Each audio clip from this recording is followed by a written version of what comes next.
Hi, I'm Sarah Martinez. Last weekend, my parents made me clean up after our entire family barbecue while everyone else relaxed and laughed. I was elbow deep in greasy dishes when my brother's military buddy walked into the kitchen and asked the question that changed everything. "Excuse me, ma'am, but why is the base commander doing dishes?" The silence that followed wasn't just awkward. It was the sound of 20 years of assumptions crumbling in real time. By the end of that afternoon, my family discovered they'd been treating their highest-ranking member like hired help. And I learned that sometimes it takes a stranger to remind your own blood who you really are. Before we jump back in, tell us where you're tuning in from. And if this story touches you, make sure you're subscribed, because tomorrow, I've saved something extra special for you. Let me take you back to that sweltering Saturday afternoon in Riverside, California, when everything I thought I knew about my place in my family got turned completely upside down.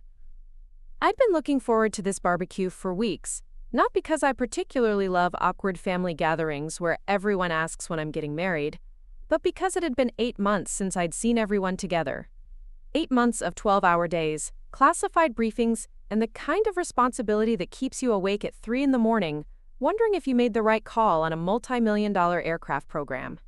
The drive down from Edwards Air Force Base should have been my first clue that this weekend would be different. Traffic on the 14 was lighter than usual, and I found myself actually relaxing behind the wheel of my Honda Civic. Nothing flashy, nothing that screamed military officer, just reliable transportation that got me from point A to point B without drawing attention. That's always been my way. Blend in. Don't make waves. Let your work speak for itself, even if no one's really listening.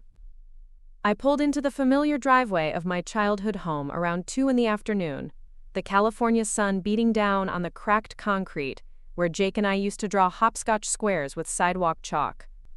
The house looked exactly the same as it had when I left for the Air Force Academy 15 years ago. Same beige stucco, same red tile roof, same overgrown bougainvillea climbing the fence that Mom always threatened to trim but never quite got around to. Home. Or at least, what used to feel like home before I learned what it meant to command respect instead of just hoping for it. The sounds hit me before I even opened my car door. Laughter echoing from the backyard, the sizzle of meat on the grill, someone's music playing just a little too loud, and underneath it all, Mom's voice directing traffic like she was coordinating a small military operation herself. Which, knowing my mother, she probably thought she was. Linda Martinez had been the undisputed general of our household for as long as I could remember, and retirement from her job at the DMV had only amplified her need to organize, delegate, and manage every family gathering down to the last paper napkin. I grabbed my overnight bag from the trunk, just a simple black duffel that could have belonged to anyone, and walked through the side gate into chaos. The backyard had been transformed into what could only be described as a small festival. 3 long folding tables covered in red and white checkered tablecloths dominated the patio, loaded down with enough food to feed a small battalion. Paper lanterns hung from the pergola Dad had built the summer I turned 16, casting cheerful shadows over an impressive spread of potato salad, corn on the cob, watermelon slices, and at least 4 different types of chips. The guest list had apparently grown since Mom's initial just family description. I counted at least 20 people scattered around the yard. Aunts, uncles, cousins I hadn't seen since last Christmas, neighbors from down the street, and a handful of people I didn't recognize at all. Kids were running around with water balloons, their shrieks of laughter mixing with the adults' conversations about everything from gas prices to the latest neighborhood drama. And there, manning the grill like he was conducting a symphony, stood my father. Robert Martinez, 62 years old, wearing his favorite World's Greatest Dad apron that Jake and I had given him about a decade ago. His salt and pepper hair was hidden under a baseball cap, advertising some local plumbing company, and he was holding court with a group of men who hung on his every word about proper burger flipping technique. Dad had always been the entertainer, the storyteller, the guy who could make anyone feel welcome at his table. Which made it even more jarring when I walked up behind him and he barely glanced over his shoulder. "Oh, hey, sweetheart. Good, you made it. Your mother's been looking for you." Something about needing help with the drinks or the dessert table or something. He turned back to his audience without waiting for my response, launching into a story about the time he accidentally bought 20 pounds of ground beef instead of 2. I stood there for a moment, duffel bag still slung over my shoulder, waiting for something more. A hug, maybe. A "how was the drive?" or "tell us what you've been up to." Instead, I got treated like I was late for my shift at a restaurant I didn't remember applying to work at. "Sarah! There you are!" Mom's voice cut through the yard like a laser. She appeared at my elbow as if she'd been summoned, wearing a floral sundress and an expression of barely contained stress. Thank goodness. I was starting to worry you weren't going to make it in time to help set up. Help set up. Not, "I'm so glad you're here," or "we missed you." Just relief that the free labor had finally arrived. "Hi, Mom." I leaned in for a quick hug, which she returned distractedly while scanning the chaos around us. "The place looks great. How many people are you expecting?" "Oh, you know how these things go." I invited a few people, they invited a few people, and suddenly we're feeding half of Riverside. She was already walking toward the house, assuming I'd follow. "Come on, I need your help getting the rest of the food out. And someone needs to set up the dessert table properly. Your Aunt Carmen tried to help, but you know how she is with organization." I dropped my bag by the back door and followed her into the kitchen, which looked like a bomb had gone off in a catering company. Every surface was covered with dishes in various stages of preparation: bowls of fruit salad, platters of sandwiches, a massive sheet cake that read, "Welcome Home Jake," in red, white, and blue frosting. The sink was already full of prep dishes, and I could see at least 3 loads of laundry waiting to happen just from the food preparation alone. "Here," Mom said, shoving a large bowl of 3-bean salad into my hands. "Take this out to the main table, and when you come back, grab the pasta salad from the fridge. Oh, and the extra ice is in the garage freezer. We're gonna need it for the drinks." I wanted to ask when Jake was supposed to arrive, wanted to know more about this mysterious friend he was bringing, wanted to just stand in the kitchen for 5 minutes and have an actual conversation with my mother. Instead, I found myself carrying bean salad across the yard like I was catering my own family's party. The pattern established itself quickly. While cousins arrived to enthusiastic greetings and got handed cold beers, I got handed serving spoons. While neighbors were invited to sit and relax, I was asked to make sure the ice buckets stayed full. While Dad told stories and Mom played the gracious hostess, I became the invisible engine that kept everything running smoothly. "Sarah's always been so helpful," I heard Mom telling my Aunt Patricia as I refilled the lemonade pitcher for the 3rd time. "She just takes care of things without having to be asked. It's such a blessing." A blessing. Like I was a particularly useful appliance, instead of her daughter, who'd driven 3 hours to spend time with family.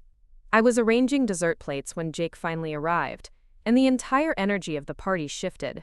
Car doors slammed in the driveway, followed by voices and laughter, and then my 25-year-old brother appeared in the backyard like a conquering hero returning from war.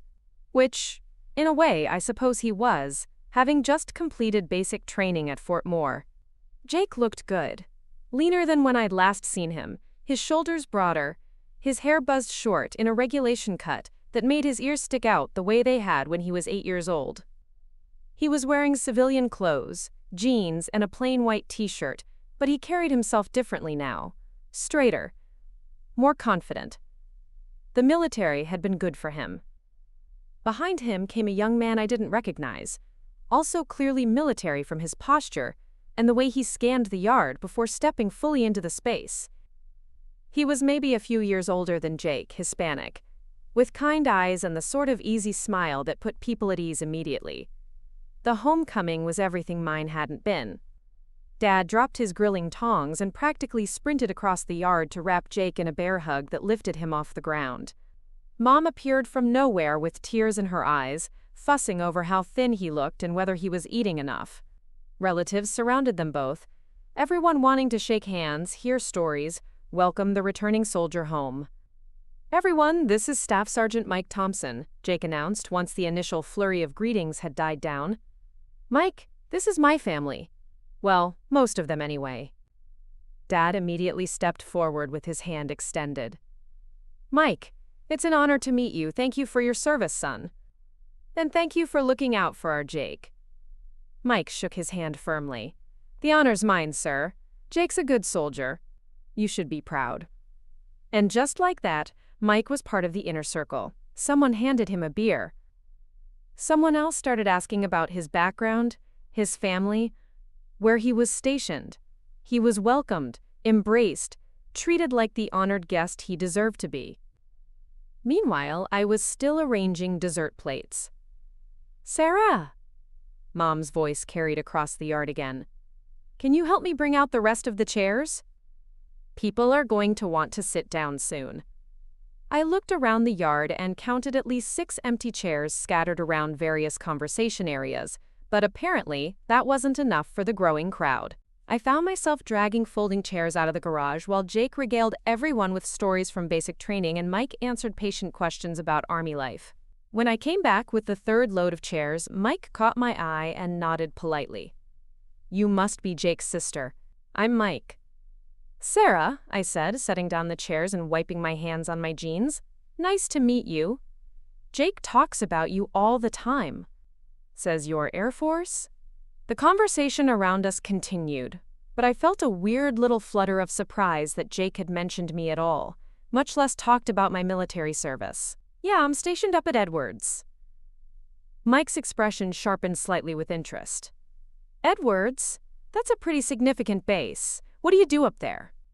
Before I could answer, Mom appeared again with another task. Sarah, honey, I hate to ask, but could you just run inside and check on the baked beans? I think the timer went off, but I can't hear it over all this noise. And just like that, the moment was gone. Mike was pulled back into the larger conversation about military life, and I was back to being the family coordinator, making sure everything ran smoothly while everyone else enjoyed the party. The afternoon wore on like that. Me in constant motion, everyone else relaxing and having the time they'd come here to have. I refilled drinks, emptied trash, made sure the food stayed stocked, and generally played hostess to my own family gathering while being treated like staff rather than family. It wasn't that anyone was deliberately cruel. No one told me I couldn't sit down or join conversations. But every time I tried to settle somewhere, someone needed something. More ice. Fresh napkins. Could I just check if there were more hamburger buns in the kitchen? The requests were always polite, always reasonable, and always directed at me while other people got to sit and enjoy themselves. I watched my cousin Emma complain about her job at the bank while lounging in a chair I'd carried out of the garage. I listened to my Uncle Frank hold court about politics while I swept crumbs off the table around him. I saw neighbors I'd known since childhood greet each other warmly while I made sure their plates stayed full and their drinks stayed cold. And through it all, I kept thinking about the conversation I'd had with my commanding officer just 2 days earlier. General Patricia Williams, a woman who'd broken through glass ceilings I was still climbing toward, had called me into her office to discuss my performance review. Not to critique anything, quite the opposite. Colonel Martinez, she'd said, using the rank that still felt surreal even after 2 years of wearing the eagles on my shoulders. I wanted to personally commend you on the success of the X-47 integration program. The way you coordinated between multiple departments, managed the timeline, and kept everyone focused on the mission objective was exemplary leadership. I'd sat in her office, surrounded by commendations and photos with presidents and foreign dignitaries, listening to one of the most respected officers in the Air Force praise my work. She'd gone on to mention the possibility of further advancement, larger commands, increased responsibility at the highest levels of military leadership. Preparing and narrating this story took us a lot of time, so if you are enjoying it, subscribe to our channel. It means a lot to us. Now back to the story. And now, less than 48 hours later, I was being handed an apron and asked to make sure the potato salad didn't run out.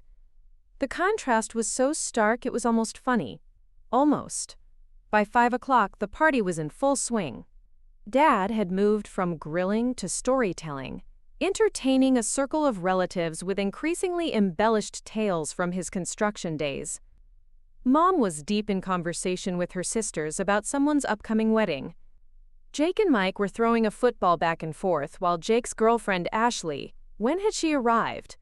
I'd missed that completely. took photos for her Instagram.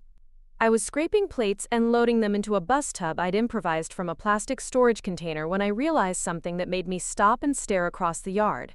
Not one person had asked me about my life. Not one question about what I'd been doing, where I'd been, what was new in my world. I'd been home for 3 hours, and the sum total of personal interest anyone had shown in me was Jake's brief mention to Mike that I was Air Force. That's when it hit me. They didn't see me as someone with her own life, her own accomplishments, her own stories worth telling. They saw me as the family facilitator, the one who showed up to make sure everything worked smoothly. I was infrastructure, not a person. The realization should have made me angry. Instead, it just made me tired. I was carrying the bus tub toward the kitchen when Mike appeared beside me, reaching for the other end without being asked. "Here, let me help you with that." "I've got it, thanks." But he was already lifting his side, and together we carried the load of dirty dishes toward the house. "You know," he said as we walked, "I've been watching you all afternoon, and I think you've worked harder than anyone else at this party." I glanced at him sideways. Someone has to keep things organized. Does someone, though? His tone was casual, but there was something underneath it. I mean, everyone else seems perfectly capable of getting their own drinks and cleaning up after themselves. Why are you doing all the work? We'd reached the kitchen door, and I paused with my hand on the handle. It was a good question, a fair question, and I didn't have a good answer for it. "Family dynamics," I said finally. "You know how it is." Mike didn't respond immediately, but I could feel him studying me as we maneuvered the bus tub through the door and set it on the kitchen counter. The kitchen was somehow even more chaotic than when I'd left it, with new dishes appearing as if by magic, and the sink now completely packed with prep cookware. "Family dynamics," Mike repeated thoughtfully. "Can I ask you something?" I was already running water in the sink, but I nodded. "What's your rank?" The question was so unexpected that I turned off the water and looked at him directly. "My rank?" "Yeah. Jake mentioned your Air Force, but he was pretty vague about what you do. I'm just curious." I hesitated for a moment, not because I was ashamed of my rank, but because I wasn't sure how to explain it without sounding like I was bragging. "Colonel." Mike's hands stilled on the dish he'd been drying. "Colonel? As in full bird colonel?" "Yes." He set the dish down and turned to face me completely. "How long have you been a colonel?" "About 2 years now." "And what's your command?" I was really looking at him now, seeing the way his entire demeanor had shifted. The casual friendliness was still there, but underneath it was something else. Recognition, respect, the way one military professional acknowledges another. "I command the 412th Test Wing at Edwards Air Force Base." For a moment, Mike didn't say anything at all.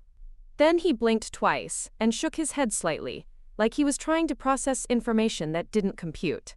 "You command the 412th Test Wing," he repeated slowly. "Yes. The experimental aircraft program. Among other things, yes.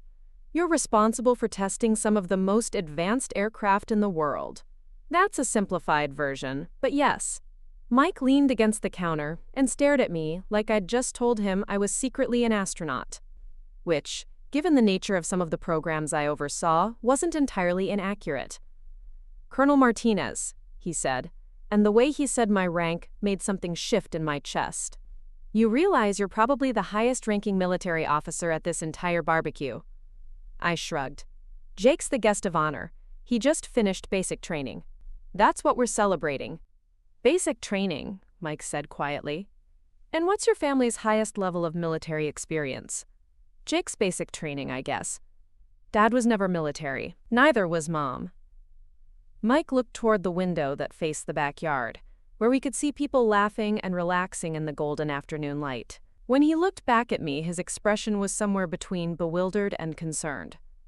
"Ma'am, can I ask you something else?" "Sure. Does your family know what you do?" "Like, really know?"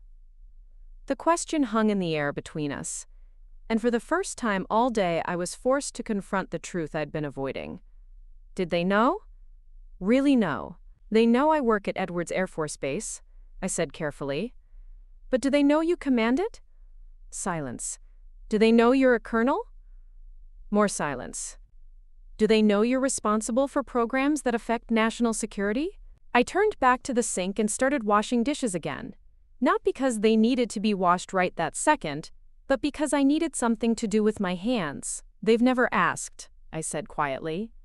And that, right there, was the truth that changed everything. That simple statement, "They've never asked," seemed to echo in the kitchen as Mike and I continued washing dishes in what had become a surprisingly comfortable silence. Outside, the party continued without us, laughter drifting through the screen door along with the smell of charcoal and the distant sound of kids playing in the sprinklers someone had set up on the front lawn. Mike dried another plate methodically, his movements precise in that way that screamed military training. "You know what I find interesting about all this?" he said after a while. "What's that? Your brother talks about you constantly. I probably know more about your childhood than I do about some of my own siblings." He stacked the clean plate with the others. "But he always talks about you like you're still the big sister who helped him with homework and drove him to soccer practice. Like you're frozen in time at 18 years old." I paused in my scrubbing of a particularly stubborn casserole dish. "He was only 10 when I left for the academy. I guess that's how he remembers me." "Maybe. Or maybe that's how your whole family chooses to remember you." Mike handed me another dish to wash. It's easier to ask the helpful big sister to set up chairs than to acknowledge that the helpful big sister outranks 99% of the military and could probably have the base send a helicopter if she really needed transportation. I laughed, despite myself. I don't think Mom and Dad are ready for me to start arriving by helicopter. I don't know. Might make family dinners more interesting.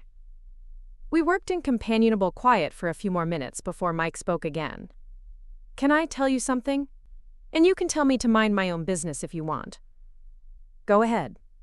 "I've been in the Army for 8 years. I've served under a lot of officers, good and bad. I've met exactly 3 full colonels in my entire career, and every single one of them commanded a level of automatic respect that was just assumed. Nobody questioned their authority. Nobody treated them like administrative assistants." He paused. "But here you are, washing dishes at a family barbecue while people who probably couldn't get security clearance to visit your base treat you like the hired help." The observation stung because it was accurate. When I walked into any room at Edwards, conversations paused. Not out of fear, but out of respect for the position I'd earned through 15 years of dedication, leadership, and countless 18-hour days. Junior officers stood when I entered. Senior officers sought my counsel on complex decisions. Defense contractors flew across the country to brief me on programs worth billions of dollars. And here, in my childhood kitchen, I was elbow deep in greasy water while my family forgot I existed. "It's complicated," I said, because I didn't know how else to explain it. "Is it, though?" Mike's tone wasn't challenging, just genuinely curious. "Because from where I'm standing, it looks pretty straightforward. Your family has decided you're the person who takes care of things, and you've let them believe it for so long that they can't see past it anymore." Before I could respond, Ashley appeared in the kitchen doorway, looking slightly frazzled. Jake's girlfriend was sweet but scattered, the kind of person who always seemed to be running 10 minutes behind and looking for something she'd misplaced. "Oh good, you're both in here," she said, relief evident in her voice. "Sarah, your mom is looking for you.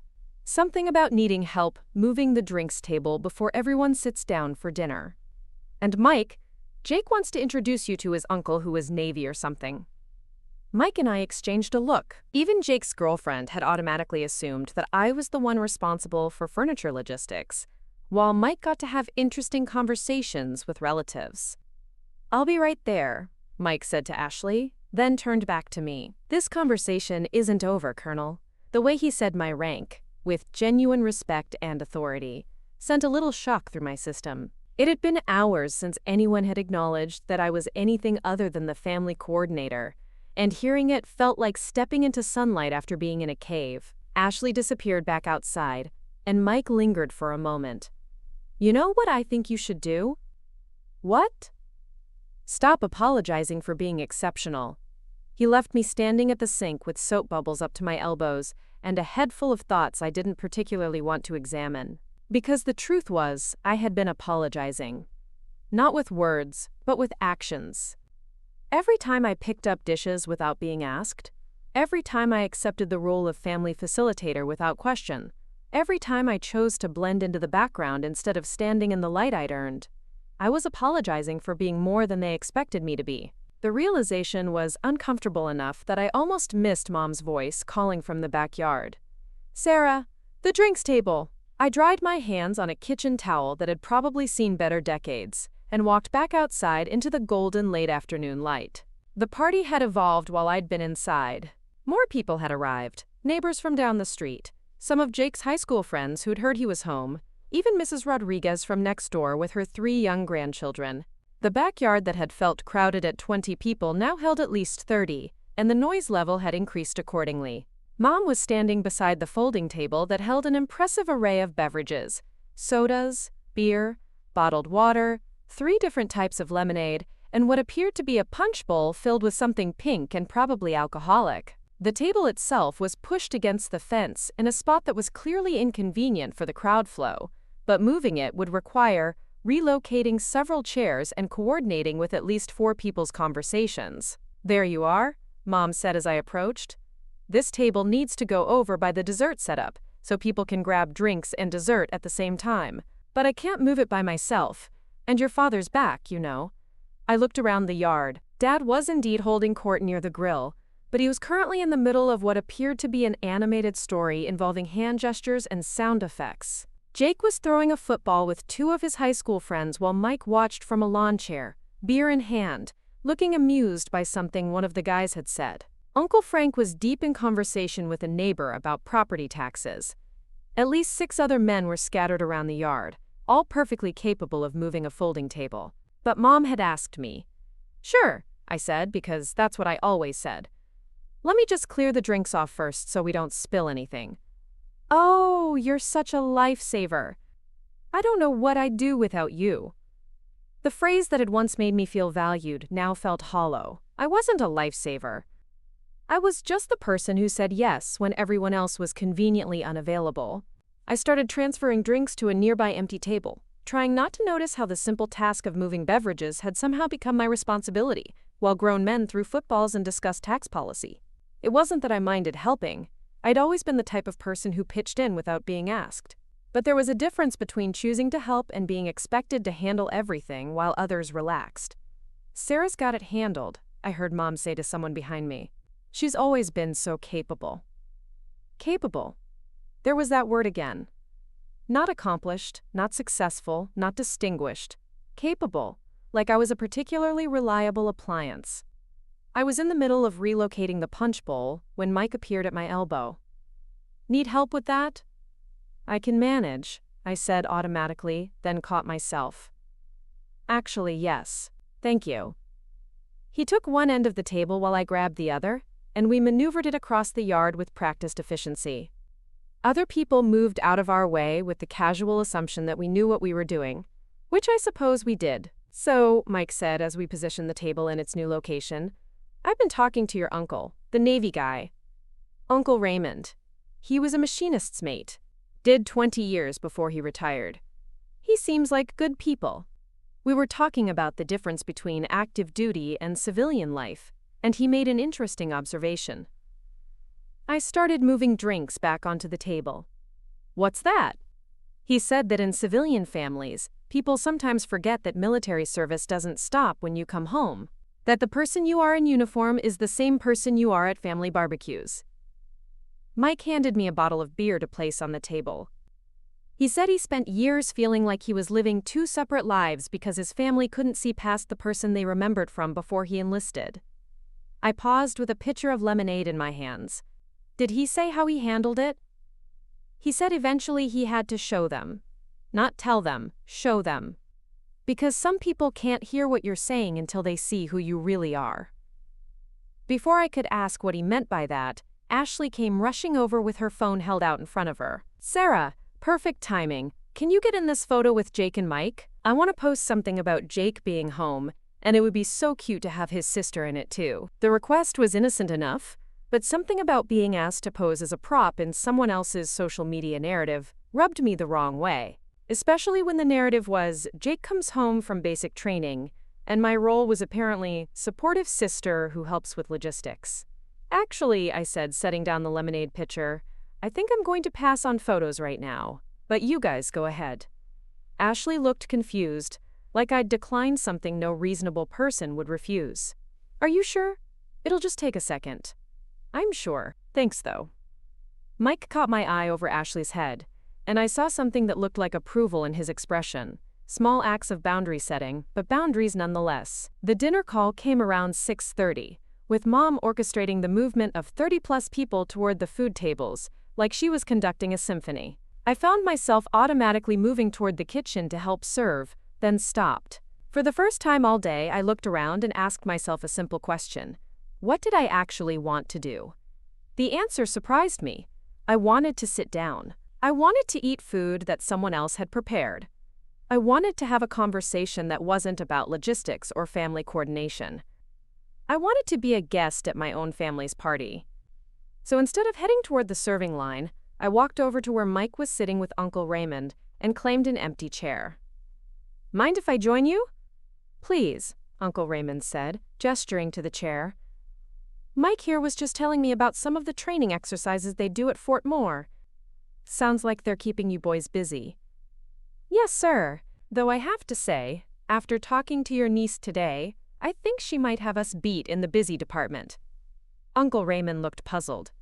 Sarah, what do you mean? Mike glanced at me, and I could see him making a decision in real time. Well, commanding a test wing at Edwards probably involves a few more moving parts than basic training. Commanding? Uncle Raymond's eyebrows shot up. Sarah, what's he talking about? And there it was. The moment I'd been unconsciously avoiding all day. The moment when I had to decide whether to continue letting my family see me as the helpful organizer or to let them see who I actually was. I'm a colonel in the Air Force, I said simply. I command the 412th Test Wing at Edwards Air Force Base. Uncle Raymond stared at me for a long moment. Then he started laughing. Not mocking laughter, but the kind of delighted surprise that comes when you realize you've been missing something obvious. A colonel? Sarah, that's incredible. How long have you been a colonel? About 2 years. And you command Edwards? He shook his head in amazement. That's one of the most important installations in the country. The experimental programs, the test flights. Jesus, Sarah, that's huge. Mike nodded. That's what I was trying to explain. Your niece is probably responsible for some of the most advanced military technology in the world. And nobody knows. Uncle Raymond looked around the yard where people were still loading their plates and finding seats. Does Linda know? Does Robert? I followed his gaze to where Mom was fussing over whether there were enough napkins and Dad was making sure everyone had enough to drink. They know I work at Edwards. They've never asked for details. They've never... Uncle Raymond trailed off, processing this information. Sarah, you realize this makes you the highest-ranking service member this family has ever produced. Right? By about 6 pay grades? Rank isn't everything, I said automatically. No, but achievement is. Leadership is. And what you've accomplished. He shook his head again. This family should be bursting with pride. We should all know exactly what you do, and how remarkable it is. The conversation was drawing attention from nearby tables. Cousin Emma had paused in her discussion of bank politics to listen. One of the neighbors was clearly eavesdropping. Even some of Jake's high school friends were glancing over with curious expressions. What's this about Sarah being a colonel? This from Aunt Patricia, who had excellent hearing and even better instincts for interesting gossip. Mike looked at me, and I could see the question in his eyes. This was my choice. I could deflect, change the subject, go back to being the family coordinator who happened to work on a military base. Or I could let them see who I really was. I'm a colonel in the Air Force, I said, loud enough for the surrounding tables to hear. I command Edwards Air Force Base. The effect was immediate and dramatic. Conversation stopped. Heads turned. Someone's fork clattered against their plate. "Edwards Air Force Base?" Dad's voice carried across the yard. "Sarah, what are you talking about?" The entire party had gone quiet now. 30-plus people, all focused on our little corner of the yard. I felt the familiar flutter of anxiety that came with being the center of attention, but underneath it was something else. Relief? Maybe. Or just exhaustion from carrying a secret that had never really been a secret, just information no one had bothered to ask for. "I'm a colonel in the United States Air Force," I repeated, standing up so everyone could see me clearly. "I've been on active duty for 15 years. For the past 2 years, I've commanded the 412th Test Wing at Edwards Air Force Base in California. We're responsible for testing experimental aircraft and advancing military aviation technology." The silence stretched long enough that I could hear cars passing on the street beyond the front yard. Then Jake's voice broke through the quiet. "Sarah, are you serious?" "Completely serious. But you never said, you told me you worked at Edwards, but you never said you were in charge of it. You never asked what I did there. None of you did." I looked around the yard at faces that ranged from shocked to confused to embarrassed. "For 15 years, I've been coming home and telling you I was Air Force, telling you I worked at Edwards, mentioning deployments and training exercises and command responsibilities. And for 15 years, everyone just assumed I meant I worked in administration or supply or some other support role." Mom had gone pale. "Sarah, I had no idea. You should have told us." "When?" The question came out sharper than I'd intended, but I was past caring about tone. "When should I have told you? While I was carrying chairs out of the garage? While I was washing dishes in the kitchen? While I was moving furniture around the yard? When exactly would have been the appropriate time to mention that I outrank 99% of the military and command one of the most strategically important Air Force installations in the country?" Dad set down his beer and stood up slowly. "Sarah, honey, we didn't know. You didn't want to know." The words hung in the air like smoke. It was easier to see me as the helpful daughter who takes care of things than to acknowledge that maybe, just maybe, I had my own life worth paying attention to. Ashley had her phone out, probably instinctively documenting the drama, but Mike reached over and gently pushed it down. Some moments weren't meant for social media. "I don't understand," Mom said, and she genuinely looked confused. "You never acted like, you always just helped with things. You never mentioned that you were important." "I shouldn't have to mention it," I said quietly. "You should have been curious enough about your own daughter's life to ask questions. You should have wondered what I did during the week, what my responsibilities were. Why I sometimes couldn't come home for months at a time. You should have cared enough to learn who I am, instead of who you remember me being." Uncle Raymond stood up and walked over to me. Without saying a word, he came to attention and rendered a proper military salute. The gesture was so unexpected, so formal in the middle of a backyard barbecue, that it took me a moment to respond. Then my own training kicked in, and I returned the salute with the same precision I'd use in any official setting. "Colonel Martinez," he said formally, "it's an honor to serve in the same family." The salute seemed to flip a switch in everyone's understanding. This wasn't just their helpful daughter Sarah, who worked somewhere on a military base. This was Colonel Sarah Martinez, commanding officer, leader of thousands of personnel, guardian of national security interests. Mike stood and saluted as well. "Ma'am, it's been a privilege serving under officers like you." And then something interesting happened. Jake, who had never served a day in his life but had just completed basic training, stood and attempted his own version of a salute. It wasn't perfect. His hand was positioned slightly wrong, and his posture needed work, but the intent was clear. "I'm sorry, Sarah," he said, and his voice cracked slightly. "I should have known. I should have asked." The apology opened floodgates. Suddenly, everyone was talking at once, asking questions, expressing amazement, offering belated congratulations for achievements they'd never bothered to acknowledge. How long had I been a colonel? What kind of planes did we test? Had I ever met any famous pilots? Did I work with astronauts? Had I been deployed overseas? The attention was overwhelming after hours of being invisible, but it was also validating in a way I hadn't expected. These people, my family, were genuinely interested in my life. They were proud of what I'd accomplished. They just hadn't known enough to be proud before. "Why didn't you ever correct us?" Cousin Emma asked. "When we assumed you were like a secretary or something, why didn't you set us straight?" It was a fair question, and one I'd been asking myself all afternoon. I guess I thought it shouldn't matter. I thought you should care about me as a person, not because of my rank or my job. I wanted to be just Sarah when I came home, not Colonel Martinez. "But you can't separate those things," Mike said gently. "Your rank isn't just a job title. It represents everything you've achieved, everything you've sacrificed, everything you've dedicated your life to. When people ignore that, they're ignoring a huge part of who you are." Dad walked over and put his arm around my shoulders. "Sarah, I owe you a huge apology. We all do. I can't believe we've been treating you like the help," I finished for him. He winced.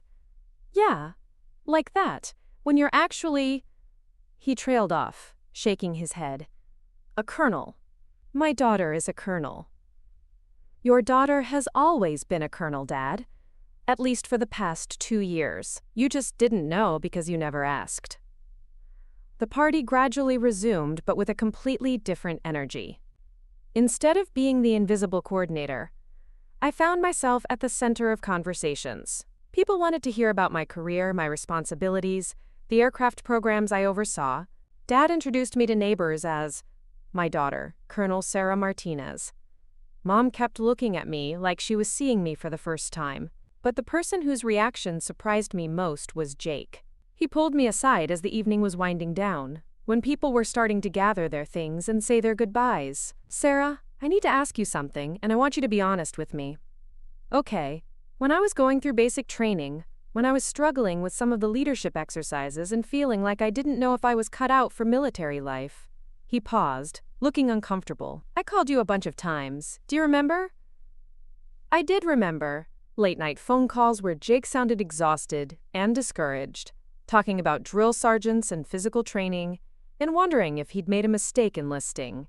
I'd listened and offered what encouragement I could, drawing on my own experiences at the academy and in training. "I remember. You gave me advice. Really good advice about leadership, about handling pressure, about finding your place in the military hierarchy." He ran his hand through his hair. "I thought you were just being a supportive big sister, maybe passing along things you'd heard from other people. But you weren't, were you? You were speaking from experience." "From command experience." "Yes. So when I was complaining about some corporal who was giving me a hard time, I was complaining to someone who commands thousands of people. When I was stressed about learning military protocol, I was talking to someone who's been living it for 15 years at the highest levels." He shook his head. "Jesus, Sarah. I feel like such an idiot." "You're not an idiot. You were a scared kid trying to figure out if you belonged in the military. That's normal. But you could have told me. You could have said, 'Jake, I'm a colonel. I know what I'm talking about.' Instead, you just listened and gave me advice like you were my regular civilian sister." "I was your regular sister. I am your regular sister. The rank doesn't change that." "Doesn't it, though?" Jake looked around the now quiet backyard, where a few people were still cleaning up, but most had headed home. "Because today, watching everyone treat you like the family coordinator while you're actually one of the most important military officers any of us will ever meet, that felt wrong. Really wrong." I didn't know how to respond to that, so I just waited for him to continue. "I want to do better," he said finally. "I want to know who you really are, not just who I remember you being.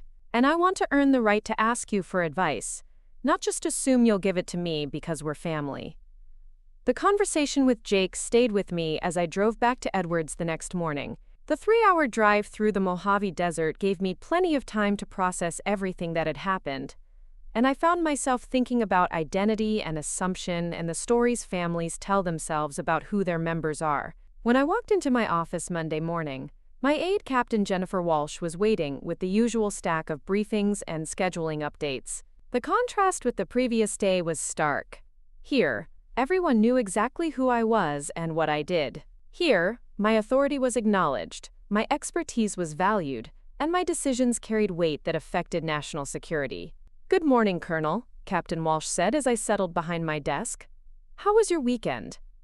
Interesting, I said, which was probably the understatement of the year. Anything urgent in the briefings? Just the usual. The X-51 test results came in, very promising. Secretary of Defense wants an update on the hypersonic program timeline. And General Williams called to schedule a meeting about your next performance review. I nodded, scanning the documents that represented my real world.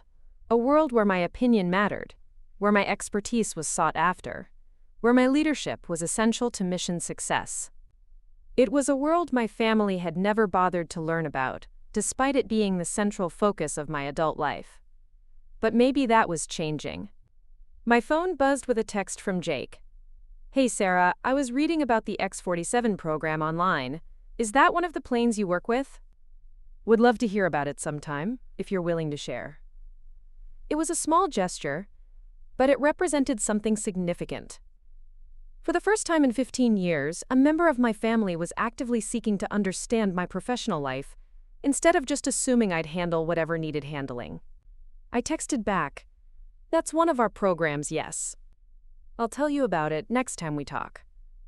As I settled into my morning routine of briefings and decision-making, I thought about what Mike had said about showing people who you really are instead of just telling them. Maybe that's what had been missing all these years. Not just the information about my rank and responsibilities, but the demonstration of what those things actually meant. My family had needed to see the salutes, the respect, the acknowledgement of my authority from people who understood military hierarchy. They'd needed to see their assumptions challenged by someone from outside the family system. They'd needed their comfortable narrative about helpful Sarah disrupted by the reality of Colonel Martinez. The question now was whether this new understanding would stick, or whether we'd gradually drift back into old patterns once the shock wore off. Change was hard, especially in family systems that had been operating the same way for decades. But for the first time in years, I felt hopeful that things might actually be different. That maybe, just maybe, my family might start seeing me as the person I'd actually become, instead of the person they remembered me being. And if nothing else, I'd learned something important about myself. I didn't have to apologize for being exceptional. I didn't have to minimize my achievements to make others comfortable. I didn't have to be the family coordinator if what I really wanted was to be the family member whose own life was worth paying attention to. It was a lesson that had taken 15 years and one very perceptive Army Staff Sergeant to learn. But some lessons are worth waiting for. The weeks following the barbecue revelation brought a strange new dynamic to my family relationships. Where there had once been casual assumptions about my availability for family logistics, there was now an almost awkward formality. Mom would call and actually ask if I had time to talk before launching into whatever she needed to discuss. Dad started our phone conversations by asking about work, not in the vague "how's the job going" way he used to, but with specific questions about aircraft programs and military operations that showed he'd been doing research. Jake was the most dramatic change. My little brother, who had previously treated me like a combination personal advisor and part-time parent, suddenly started calling me Colonel in texts and asking permission to discuss military topics with me. It was sweet but unnecessary, and I found myself having to repeatedly remind him that I was still just his sister, regardless of the uniform I wore to work. The shift wasn't entirely comfortable. There's something to be said for the easy familiarity of being taken for granted. At least then you know exactly where you stand. Now there was this careful politeness, like everyone was walking on eggshells around me, unsure how to reconcile the helpful Sarah they'd known with the Colonel Martinez they'd discovered. 3 weeks after the barbecue, I got a call from Mom that perfectly encapsulated this new awkwardness. "Sarah, honey, I hope I'm not bothering you. I know you're probably busy with important military things." "Mom, you can call me anytime. What's going on?" "Well, it's about Jake's girlfriend, Ashley. She's been asking if you might be able to help with something, but I told her I wasn't sure if it was appropriate to ask, given your position and all." I almost laughed. 6 months ago, Mom would have volunteered my services without asking. Now she was worried about protocol. "What does Ashley need help with?" "She's applying for a civilian contractor position at March Air Reserve Base. She's hoping maybe you could put in a good word for her, or give her some advice about the application process. But like I said, I don't know if that's the sort of thing you do. The request was reasonable, actually. Ashley had a degree in communications and some relevant experience, and March was a different command entirely from Edward's. There wouldn't be any conflict of interest in offering general advice about military contracting applications. I'd be happy to talk to her about it, I said. Have her call me directly. Are you sure? I don't want to impose on your time. Mom, I'm still the same person who used to help Jake with his homework and drive you to doctor's appointments when Dad was working overtime. The rank doesn't change the fact that I care about the family. I know, sweetie, it's just, I feel like we've been taking advantage of you for so long, and now that we understand what you actually do, it feels wrong to ask for favors. It was an interesting perspective, and not entirely wrong, but it also represented a misunderstanding of how family relationships should work. The problem hadn't been that they asked for help. The problem had been that they only saw me as someone who provided help, never as someone who might need support or recognition in return. The difference, I said carefully, isn't that I mind helping family. It's that I want to be seen as a whole person, not just as the person who handles things.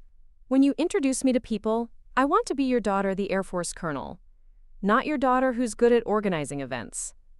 That makes sense, Mom said, and I could hear her processing the distinction. I think we're all still learning how to do this better. We were all learning, myself included. Living with a secret identity, even an unintentional one, for 15 years, had created habits and expectations that were hard to break. I'd grown accustomed to being underestimated, to being the quiet, competent one who handled problems without fanfare. In some ways, it had been easier than dealing with the complications that came with recognition. When Ashley called me later that week, our conversation revealed another layer of the family's adjustment process. Colonel Martinez, Sarah, I'm so sorry to bother you, she began, stumbling over how to address me in a way that perfectly captured everyone's confusion about our new dynamic. Sarah is fine, Ashley. Jake tells me you're interested in a position at March. Yes, and I wanted to ask your advice, but I also wanted to apologize. For the barbecue, I mean.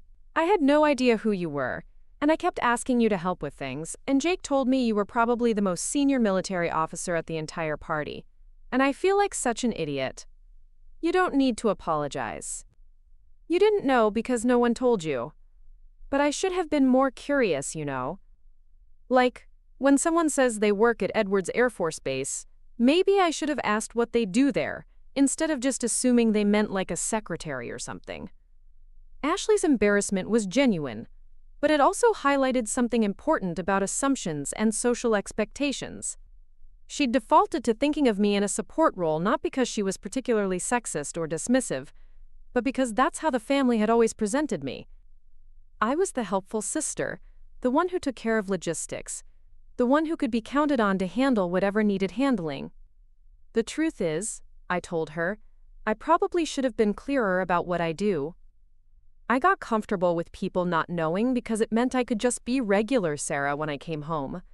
But there's a difference between choosing to be private about your work and letting people assume you're less than you are. Jake said he feels terrible about all the times he called you for advice and treated you like you were just his regular sister, instead of recognizing that you were giving him guidance from like 15 years of military leadership experience. He was calling his regular sister. I am his regular sister. The experience just makes the advice more informed. But doesn't it bother you that he was taking advantage of your expertise without even realizing it? The question made me pause. Did it bother me? Jake's late-night calls during basic training, when he was struggling with leadership challenges and military culture, had been some of our most meaningful conversations in years. I'd enjoyed being able to help him, to share insights that might make his transition easier. But Ashley was right that there was something off about Jake seeking advice from what he thought was civilian sisterly wisdom, when he was actually getting guidance from a senior military officer. I said slowly, it bothered me that he never asked about my own experience. He was happy to take the advice, but he never wondered where it came from, or whether I might have my own stories worth hearing. That's what I mean. It's like everyone was using your expertise without acknowledging that you had expertise worth using. After the call with Ashley, I found myself thinking about expertise and acknowledgement, and the ways that families can simultaneously depend on someone and take them for granted. My relatives had benefited from my organizational skills, my problem-solving abilities, my natural leadership tendencies, all qualities that had been honed through years of military training and command experience. But they'd treated those skills as just innate Sarah characteristics, not as professional competencies that deserved recognition. The shift in family dynamics became more apparent during our monthly family video call. It was a tradition we'd maintained for the past few years, with Mom, Dad, Jake, and me all connecting from our various locations to catch up on news and maintain some semblance of regular communication. Pre-revelation, these calls had followed a predictable pattern. Everyone would share their updates, and then somehow the conversation would drift toward whatever family logistics needed coordinating, with me naturally taking on the role of planner and organizer. This time was different. "Before we get started," Dad said as soon as everyone was connected, "I wanted to say something. Sarah, I've been reading about Edwards Air Force Base and the test programs you oversee. I had no idea the scope of what you do every day. I'm incredibly proud of you, and I'm sorry it took me so long to understand what you've accomplished." "Thanks, Dad. That means a lot. I mean it. I was talking to Bill Henderson from down the street. You remember Bill, he was Navy for 20 years, and when I told him about you being a colonel at Edwards, he just about fell over. He said commanding a test wing is like being responsible for the future of American aviation." Mom nodded enthusiastically. "I've been bragging about you to everyone. Yesterday at the grocery store, I told the cashier that my daughter commands Edwards Air Force Base, and she got so excited she called her manager over to meet me. The attention was gratifying, but it also felt strange after years of my accomplishments being invisible to the family. I appreciated their newfound interest, but part of me wondered if this enthusiasm would fade once the novelty wore off. "So what's new with everyone else?" I asked, trying to shift the focus away from myself. Jake jumped in with updates about his advanced training program, but the conversation was different now. Instead of just sharing his experiences, he was asking from my perspective on military protocols, leadership challenges, and career development strategies. The questions showed that he was finally seeing me as someone with relevant expertise, not just as a supportive sister. "I've been thinking about what you said about earning respect through competence rather than expecting it because of rank," Jake said. "There's this sergeant in my unit who's been really challenging to work with, and I was wondering how you handle situations where someone under your command is resistant to authority." The question was thoughtful and showed genuine respect for my experience, but it also highlighted how our relationship had been unbalanced before. He'd always felt comfortable asking for my advice, but he'd never recognized that the advice was coming from someone who had navigated far more complex leadership challenges than anything he was likely to face. "The first thing to understand," I said, "is that resistance to authority usually stems from one of three sources: lack of respect for the person in authority, disagreement with the decision being made, or personal issues that have nothing to do with you. The key is figuring out which one you're dealing with before you decide how to respond. How do you tell the difference? Observation and communication. Watch how they interact with other authority figures. Listen to the specific nature of their complaints. Are they questioning your competence, your decisions, or are they just having a bad day and taking it out on whoever's convenient?" Dad was listening intently to our conversation, and I could see him processing the fact that his daughter was casually dispensing leadership advice that came from managing thousands of personnel and multi-million-dollar programs. "You know," Dad said when Jake and I finished our discussion, "I keep thinking about that barbecue and how we had you running around doing setup and cleanup while you were probably the most qualified person there to actually organize the whole event." "I didn't mind helping with setup and cleanup," I said. "I minded being seen as only good for setup and cleanup.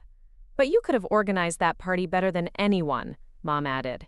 "You probably coordinate events with hundreds of people in your regular job. Thousands, actually. But that's not the point. The point is that you all assumed I was available for manual labor, without ever asking what I might prefer to do, or whether I had other skills to contribute." The conversation continued for another hour, but the dynamic had fundamentally shifted. Instead of treating me as the family facilitator, everyone was engaging with me as someone whose perspective and expertise were valuable. It was the kind of interaction I'd been craving for years without really realizing it. After the call ended, I sat in my quarters at Edwards, thinking about identity and recognition, and the complicated ways that families shape our understanding of ourselves. For 15 years, I'd been living a kind of double life, commanding respect and authority in my professional world while accepting invisibility and diminishment in my personal relationships. The barbecue revelation had forced both sides of that divide to confront each other. A few days later, I got a call that brought the contrast into even sharper focus. "Colonel Martinez, this is General Patricia Williams' office. The General would like to schedule a meeting with you to discuss your potential assignment to the Pentagon." The Pentagon. It was the kind of career opportunity that represented the pinnacle of military service, a chance to influence policy at the highest levels, to shape the future of military aviation, to work directly with the Secretary of Defense and other senior leaders. It was also the kind of position that would require me to leave Edwards and move to Washington, D.C. "Can you give me some details about the position?" I asked. "The General prefers to discuss it in person, but I can tell you it involves heading up the new Hypersonic Technology Integration Office. It's a newly created position that would coordinate hypersonic weapons development across all service branches." After I hung up, I sat in my office staring at the California desert visible through my window. The potential assignment represented everything I'd worked toward. Increased responsibility, higher visibility, the chance to impact national security at the strategic level. It was exactly the kind of opportunity that my family had never understood I was capable of achieving. But it was also a decision that would affect everyone in my life, professional and personal. The timing felt significant, coming just as my family was beginning to understand who I really was and what I actually did for a living. I decided to call Jake first, partly because I wanted to share the news with someone who would understand its significance, and partly because I was curious how he would react to this new development in his sister's career. "Jake, I wanted to let you know that I'm being considered for a new assignment. It's a pretty significant opportunity, but it would mean leaving Edwards and moving to Washington." "Washington? Like the Pentagon?" "Exactly like the Pentagon." There was a pause, and I could almost hear Jake processing the implications. "Sarah, that's huge. Like, really huge. Most people never get anywhere near Pentagon assignments. It's definitely a career milestone. What would you be doing there?" I explained the hypersonic technology position, watching Jake's understanding grow as I described the scope of the responsibility and the level of the assignment. "So you'd be coordinating weapons development across the entire military? Like Air Force, Navy, Army, everything?" "That's the idea. And you'd be working directly with like generals and admirals and people who brief the president?" "Potentially, yes." Another pause. "Sarah, I'm proud of you. I know I should have been proud of you all along, but I'm especially proud right now." "This is incredible." The conversation with Jake gave me confidence to call my parents with the news. Their reaction was even more enthusiastic than I'd expected. "The Pentagon!" Mom exclaimed. "My daughter might work at the Pentagon." "We'll have to come visit," Dad added. "I've always wanted to see Washington." "It's not definite yet," I cautioned. "I'm just being considered for the position." "But they wouldn't consider you if you weren't qualified," Mom pointed out. "This is so exciting. I can't wait to tell the neighbors." The family's reaction to the Pentagon possibility was everything their reaction to my current position should have been but wasn't. They were excited, proud, eager to share the news with others. It made me realize how much I'd been craving that kind of recognition and support throughout my career. But it also made me think about timing and irony. Just as my family was beginning to understand and appreciate my military career, I was being offered an opportunity that would take me even further away from them, both geographically and in terms of the classified nature of the work. The meeting with General Williams was scheduled for the following week. As I prepared for it, I found myself thinking about the trajectory of my career and the choices that had brought me to this point. Every major decision I'd made, joining the Air Force, accepting command positions, taking on increasingly complex responsibilities, had been made in isolation, without input from family members who didn't understand the context or implications. Now, for the first time, I had family members who were genuinely interested in my career and capable of understanding what this opportunity meant. It was both validating and bittersweet. The night before my meeting with General Williams, I was reviewing briefing materials in my quarters when my phone rang. It was Mike Thompson, Jake's army buddy from the barbecue. "Colonel Martinez, I hope I'm not calling at a bad time. Jake gave me your number and said it would be okay to reach out." "Of course, Mike. What can I do for you?" "Well, I wanted to thank you for what happened at the barbecue. I know it was probably awkward having your family dynamics exposed like that, but watching you handle the whole situation with such grace and dignity was really inspiring. Thank you. That means a lot coming from you. I also wanted to ask you something. I'm considering applying for officer candidate school, and I was wondering if you might be willing to write a letter of recommendation. I know we've only met once, but Jake spoke so highly of you, and after seeing how you handled yourself that day, I think you'd have valuable insights about leadership and military service." The request was both professional and personal. Mike was asking me to use my military position to help advance his career, but he was also acknowledging me as someone whose judgment and leadership experience were worth seeking out. "I'd be happy to write a recommendation letter," I said, "but I'd want to spend some time talking with you first, getting to know your background and your goals." A good recommendation letter requires understanding the person you're recommending. "Absolutely. I really appreciate it, Colonel." After we scheduled a time to meet, I found myself thinking about the different types of respect and recognition I'd been seeking. There was the family recognition I'd been missing, acknowledgement from people who'd known me longest that I'd become someone worth paying attention to. But there was also professional recognition, respect from colleagues and peers who understood the significance of what I'd accomplished. Mike's request represented both. He was someone who understood military hierarchy and the weight of command responsibility, but he was also connected to my family and had witnessed the moment when those two worlds collided. The next morning, I walked into General Williams' office with a clear sense of purpose and possibility. The Pentagon assignment would represent the next phase of my career, but it would also be a chance to demonstrate that the recognition I'd finally received from my family wasn't just about their newfound awareness of my accomplishments. It was about my readiness to take on even greater challenges and responsibilities. "Colonel Martinez," General Williams said as I entered her office, "thank you for coming. I have a proposition that I think will interest you." As she began describing the hypersonic technology position, I thought about the journey that had brought me to this point. From the girl who'd left for the Air Force Academy with big dreams and bigger uncertainties, to the young officer who'd learned to lead through competence and quiet confidence, to the colonel who'd finally learned to stop apologizing for being exceptional. The barbecue revelation had been uncomfortable and awkward, but it had also been necessary. My family needed to see who I really was, and I needed to stop hiding behind their comfortable assumptions about who I was supposed to be. Now, sitting in General Williams' office discussing the potential to shape national security policy at the highest levels, I felt ready for whatever came next. Not because I'd finally received recognition from my family, but because I'd finally learned to recognize my own worth, regardless of whether others saw it. The Pentagon assignment would be challenging, demanding, and probably the most significant opportunity of my career. But for the first time in years, I felt like I was making the decision as my complete self.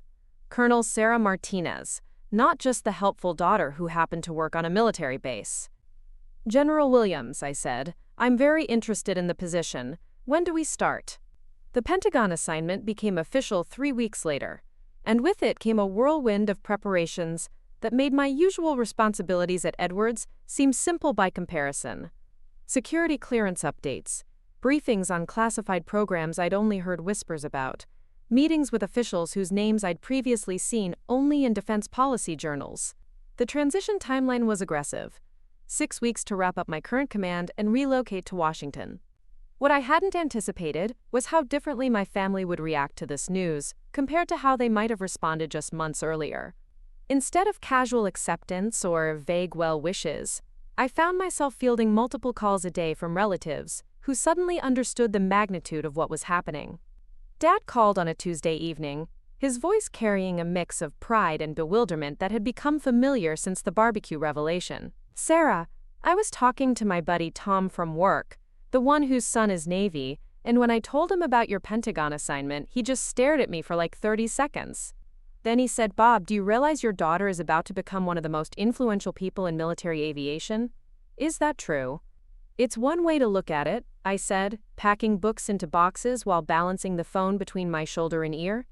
The position involves coordinating hypersonic weapons development across all branches of the military, so yes, it has significant influence over future aviation technology. But that means you'll be working with people who advise the president, right? Like, your decisions could affect national security policy? Dad, my decisions at Edwards already affect national security policy. The difference is that at the Pentagon, the impact will be more immediate and visible. There was a pause as he processed this. Have we been really that clueless about what you do? The question was asked with such genuine bewilderment that I had to stop packing and sit down. You weren't clueless. You just weren't curious. There's a difference. But we should have been curious. You're our daughter. We should have wanted to know everything about your life. Your work, your accomplishments. Yes, I said simply. You should have. I keep thinking about all those times you came home for holidays, and we just assumed you'd help with cooking and cleaning and organizing, and you never said anything about commanding thousands of people or overseeing experimental aircraft programs. I wanted to be just Sarah when I came home. I wanted family time to be about family, not work. But there's a difference between wanting downtime and being invisible. We made you invisible, Dad said quietly. Not on purpose, but we did. You made my achievements invisible. I was always visible as the person who could help with things. That's worse, isn't it? Using your skills without acknowledging where they came from or what they represented. The conversation with Dad crystallized something I'd been thinking about throughout the transition process. My family's newfound interest in my career wasn't just about belated recognition. It was about understanding how their previous behavior had diminished both my accomplishments and my sense of belonging within the family structure. Mom's reaction to the Pentagon news was characteristically practical, but revealed a similar awakening. I've been thinking about your going away party, she said during one of our planning calls. I want to do something special, something that acknowledges what this assignment means. But I realized I don't really know who your colleagues are, or what kind of celebration would be appropriate for someone in your position. Mom, you don't need to throw me a party. I want to, but I want to do it right this time. I want to invite the people who know and appreciate what you've accomplished, not just family members who are finally figuring it out. What do you mean? Well, I assume you have friends and colleagues at Edwards who understand the significance of a Pentagon assignment. People who've watched your career develop and know what this opportunity represents. Shouldn't they be part of celebrating with you? It was a thoughtful question that highlighted another aspect of how my family had been disconnected from my real life. My colleagues at Edwards knew me as Colonel Martinez, the commanding officer who'd successfully managed complex programs and earned the respect of subordinates and superiors alike. They understood the Pentagon assignment as the career milestone it was, but they'd never been included in family celebrations because my family had never thought to ask about my professional relationships. There are people here who would appreciate being included, I admitted. Then let's invite them. I want to meet the people who know the real you. The going away party that Mom ultimately organized became a study in contrasts and convergence.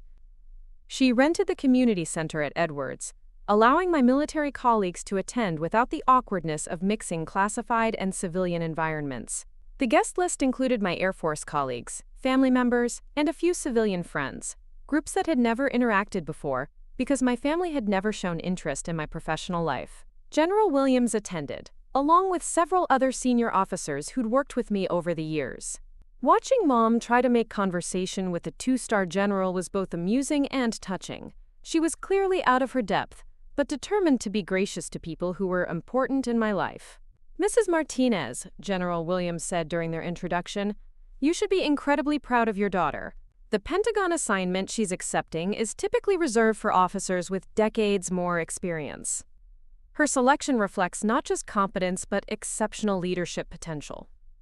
Mom beamed with a pride that was genuine but still tinged with the bewilderment of discovering capabilities she'd never known to look for. We're learning so much about what Sarah does. I'm afraid we've been taking her accomplishments for granted for too long. Military families often struggle with understanding the scope of their service members' responsibilities, General Williams replied diplomatically. The important thing is recognizing and supporting those accomplishments going forward. The interaction between my family and my colleagues continued throughout the evening, creating a strange but meaningful bridge between the two parts of my identity. Captain Walsh, my aide, spent 20 minutes explaining aircraft testing protocols to Uncle Raymond, who was fascinated by the technical aspects of what we did at Edwards. Jake peppered Major Chen with questions about officer career progression, clearly seeing his own military future in a new light. But the most significant moment came when Mike Thompson approached me near the end of the evening. He'd driven up from Fort Moore to attend, bringing with him the news that his officer candidate school application had been accepted. Colonel Martinez, I wanted to thank you personally for the recommendation letter. I got word yesterday that I've been accepted to OCS. That's outstanding, Mike. You'll make an excellent officer. I hope so, but I also wanted to tell you something else. What happened at your family's barbecue? Watching you finally get the recognition you deserved. It taught me something important about not letting other people's assumptions define your worth. I looked around the community center, where my family members were engaged in animated conversations with military personnel, neighbors were asking thoughtful questions about my career, and colleagues were sharing stories about our work together. It was the kind of celebration I'd never imagined having, because I'd never imagined my two worlds intersecting so completely. It took me a long time to learn that lesson, I told Mike. Maybe too long. I don't think it's ever too late to start demanding the recognition you've earned. Mike's words stayed with me as the evening wound down, and I said goodbye to colleagues I'd worked with for years, family members who were finally beginning to understand who I'd become, and friends who'd bridged the gap between those two groups. The party represented something I hadn't realized I'd been missing, a complete celebration of my complete self. Jake approached me as I was loading leftover cake into my car. Sarah, I wanted to say something before you leave for Washington. What's that? I've been thinking about that barbecue. About how Mike had to point out who you really were before any of us paid attention. And I realized that I've been doing the same thing my whole military career, waiting for other people to recognize my potential instead of demonstrating it myself. What do you mean? I mean, I've been coasting on basic training accomplishments and expecting people to see leadership potential in me without actually showing leadership. Watching you handle the Pentagon assignment process, seeing how you interact with senior officers, understanding the level of responsibility you've achieved, it's made me realize I need to step up my own game. You're doing fine, Jake. Military careers take time to develop. No, I'm doing adequate. You're doing exceptional. And the difference isn't just time or experience. It's approach. You command respect through competence and integrity. I've been hoping respect would come automatically because of the uniform. It was a mature observation from my little brother, one that showed he'd been paying attention to more than just the surface details of military life. What are you going to do differently? I asked. I'm applying for Ranger School. It's voluntary, it's challenging, and it'll push me to prove myself instead of just existing in the system. If I want to be an officer someday, I need to start acting like someone worthy of leading others. That's a significant commitment. Ranger School is tough. So is commanding a test wing at Edwards. So is coordinating hypersonic weapons development at the Pentagon. If you can handle that level of responsibility, I can handle Ranger School. The conversation with Jake represented another unexpected outcome of the barbecue revelation. Not only had my family gained a new understanding of my accomplishments, but that understanding was inspiring them to raise their own standards and expectations. 3 days before my departure for Washington, I received a call that brought the entire experience full circle. Colonel Martinez, this is Staff Sergeant Thompson. I wanted to give you an update on my OCS progress and ask a favor. Good to hear from you, Mike. How's the transition going? Better than I expected. The leadership training is intense, but I feel prepared for it in ways I didn't anticipate. Having observed real leadership in action, watching how you handled that situation with your family gave me concrete examples to draw from. I'm glad the experience was useful, even if it was uncomfortable at the time. That's actually what I wanted to talk to you about. I'm giving a presentation to my OCS class about leadership under pressure, and I wanted to ask permission to use your story as a case study. The request caught me off guard. My story? The way you handled being underestimated and disrespected by people who should have known better. The way you revealed your true capabilities without losing your dignity or becoming vindictive. The way you used the moment to educate rather than humiliate. It's a masterclass in grace under pressure and authentic leadership. I thought about the barbecue afternoon that had started this entire chain of events. At the time, it had felt awkward and uncomfortable. A family dysfunction made public by accident. But Mike was framing it as a leadership lesson about maintaining integrity while demanding appropriate recognition. What specifically would you say about it? That true leadership isn't about demanding respect based on rank or position. It's about consistently demonstrating the qualities that make you worthy of respect, even when others fail to recognize them. Your family didn't understand your accomplishments, but you never diminished yourself to match their expectations. When the moment came to reveal who you really were, you did it with class. You have my permission to use the story, I said, but make sure you emphasize that the goal isn't to embarrass people who underestimate you, it's to create opportunities for better understanding. Absolutely. That's exactly the point I want to make. After the call with Mike, I sat in my mostly empty quarters at Edwards, thinking about leadership and legacy, and the unexpected ways that personal moments can become teaching opportunities. The barbecue revelation had been uncomfortable for everyone involved, but it had also created space for growth, understanding, and stronger relationships. My final day at Edwards was marked by a change of command ceremony that my entire family attended. Watching Mom and Dad witness the formal transfer of authority, seeing the respect and protocol that surrounded my military position, provided visual confirmation of everything they'd been trying to understand through conversations and explanations. "I've never seen anything like this," Mom whispered to me during the reception afterward. "All these people showing you such respect, following your orders, looking to you for leadership. It's incredible." "This is what I've been doing every day for the past 2 years," I reminded her. "I know, but seeing it makes it real in a way that just talking about it didn't." Dad was equally affected by the ceremony. "Sarah, I owe you an apology that's bigger than anything I've said before. Watching this today, understanding what you've been responsible for, realizing the scope of what you've accomplished, I feel like I've been blind to my own daughter's life." "You weren't blind, Dad. You just weren't looking. That might be worse. Maybe. But you're looking now. That's what matters." The drive to Washington took 2 days, giving me time to process the transition from Edwards to the Pentagon, from commanding a test wing to coordinating policy development, from being the underestimated daughter to being the family member whose career everyone wanted to understand and celebrate. My first day at the Pentagon was a whirlwind of briefings, introductions, and orientations that underscored the significance of the assignment. The Hypersonic Technology Integration Office was a new entity with broad authority and significant resources, charged with accelerating the development of capabilities that would determine America's strategic advantage for decades to come. "Colonel Martinez," said Deputy Secretary of Defense Patricia Ryan during my initial briefing, "this position exists because we need someone who can see the big picture while managing complex technical details. Your background at Edwards makes you uniquely qualified to bridge the gap between experimental programs and operational requirements." "Thank you, Madam Deputy Secretary. I'm honored by the opportunity." "The challenges will be significant. You'll be coordinating with multiple service branches, defense contractors, international partners, and congressional oversight committees. Everyone will have opinions about priorities and timelines. I'm prepared for that level of complexity." "I believe you are. Your performance at Edwards demonstrated exceptional leadership and program management skills. We're counting on you to bring that same level of excellence to this assignment." Sitting in the Pentagon briefing room, surrounded by senior officials who understood exactly what I brought to the position, I thought about the contrast with family gatherings, where my capabilities had been invisible. Here my expertise was not just recognized but essential. My opinions shaped policy decisions that affected national security.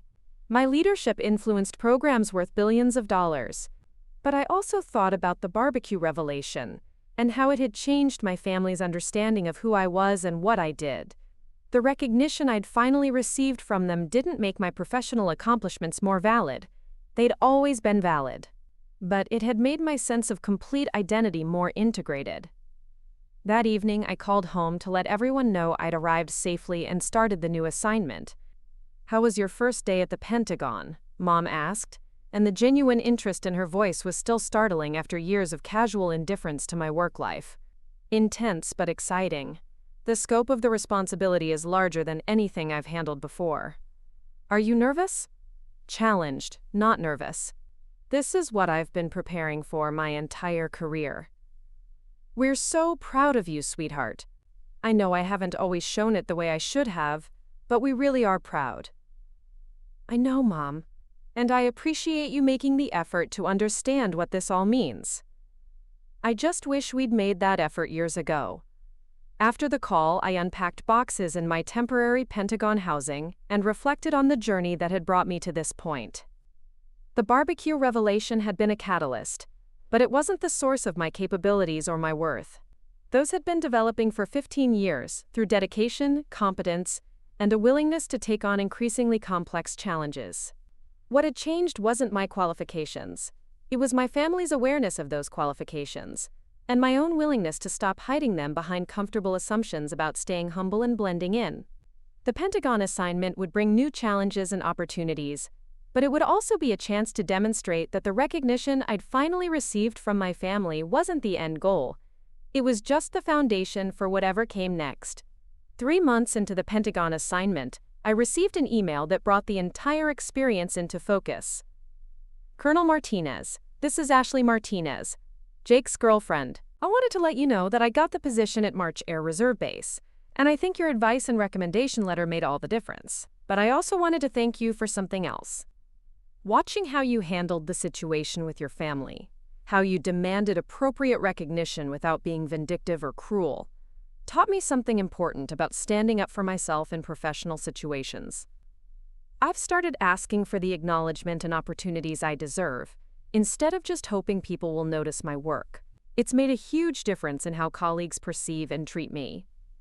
The email made me smile because it represented one of the unexpected outcomes of that uncomfortable barbecue afternoon. The story had rippled outward, affecting not just my family's understanding of my accomplishments, but other people's approach to demanding recognition for their own capabilities. I forwarded Ashley's email to Mike, who is now halfway through officer candidate school and regularly shared updates about his progress. His response came back within hours. "Colonel Martinez, Ashley's experience confirms what I've been seeing in my own leadership development. The lesson from your barbecue story isn't just about family dynamics. It's about never accepting less recognition than your accomplishments merit, regardless of the setting. I've been applying that principle throughout OCS, and it's made me a stronger candidate and a better leader." Reading Mike's response, I realized that the barbecue revelation had become something larger than a family adjustment. It had become a teaching story about authenticity, recognition, and the importance of refusing to diminish yourself to make others comfortable. The Pentagon assignment continued to challenge and fulfill me in ways that Edwards never could. But the foundation for success wasn't just my technical expertise or leadership experience. It was the integrated sense of identity I'd finally achieved. I was Colonel Sarah Martinez at work and Sarah the daughter at home, but more importantly, I was the same complete person in both settings. 6 months after arriving in Washington, I was briefing the Secretary of Defense on hypersonic program developments, when my phone buzzed with a text from Jake. "Sarah, I graduated Ranger School yesterday, top 10% of the class. Thanks for showing me what real excellence looks like." I smiled and put the phone away, then continued the briefing with renewed confidence.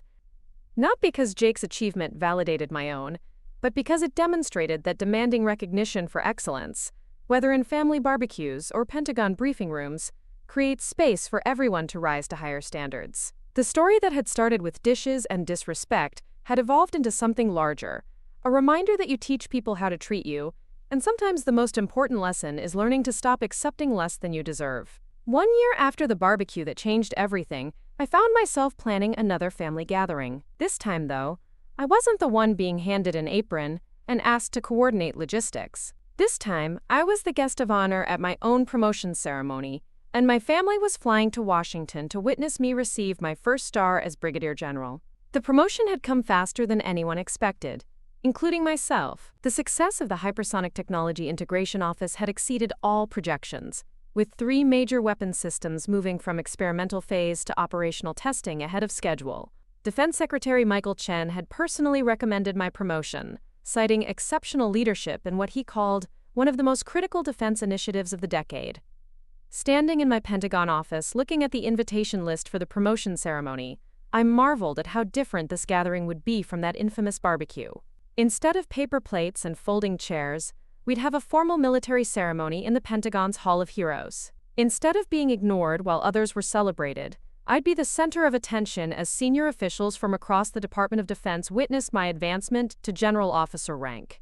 But what struck me most wasn't the difference in setting or protocol. It was the difference in my family's preparation and participation. Mom had called 3 weeks earlier to discuss what she should wear to a Pentagon promotion ceremony. Not what she should bring or how she could help with arrangements, but what attire would be appropriate for the occasion. She'd researched military protocol, learned about the significance of pinning ceremonies, and even practiced the proper way to address the other general officers who would be attending. Sarah, I've been reading about promotion ceremonies, and I understand that family members sometimes participate in the actual pinning of the new rank insignia. Is that something you'd want us to do? The question revealed how thoroughly she'd educated herself about military traditions, but more importantly, it showed that she was thinking about ways to honor the significance of the moment rather than just attend as passive observers. I'd love to have you and Dad participate in the pinning, I told her. It's traditional for family members to remove the colonel's eagles and pin on the general's star. It's symbolic of family support for the officer's advancement. We'd be honored. I just want to make sure we do everything correctly. This is such an important moment in your career. Dad had his own approach to preparation. He'd contacted Uncle Raymond, the former Navy machinist's mate, and asked him to explain military rank structure and the significance of achieving general officer status. He'd also reached out to neighbors and family friends, inviting them to watch the ceremony on the Pentagon's live stream and organizing a viewing party at the VFW Hall in Riverside.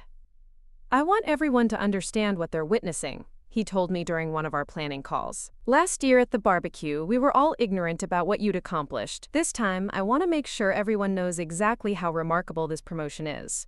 Jake's response to the promotion news had been characteristically direct and emotional.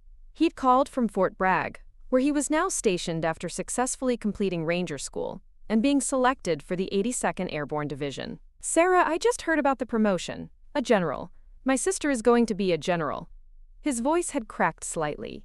I know I've said this before, but I'm so sorry it took me so long to understand who you are and what you've achieved. This promotion, it's incredible, but it's also exactly what you deserve. Thank you, Jake. That means everything coming from you. I've been telling everyone here about my sister, the general. My squad leader said that having a flag officer in the family means I better not embarrass the family name. No pressure, right?